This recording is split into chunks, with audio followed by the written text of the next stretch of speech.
Hey guys, quick unpackaging of this Klein Tools lock nut wrench set here. I got these because I'm always working on different stuff around the house. Um, Sometimes I do some, stuff in the panel. So if you do any of your own type of electrical work, you'll know that Klein Tools is known to be one of the best brands in the industry.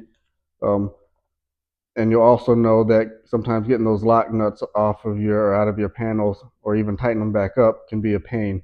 So I love that these have a nice little offset here on them, and it has um, wrenches for a half inch, 3/4, and 1 inch lock nuts. So that's really cool. It has this zip tie on the package here. Let me see if I can get those off. Yeah. So it looks like, I think these little dots on here, those might be magnets. I'm not positive yet, but I'll check those out a little bit more later. But anyway, just wanted to show you these.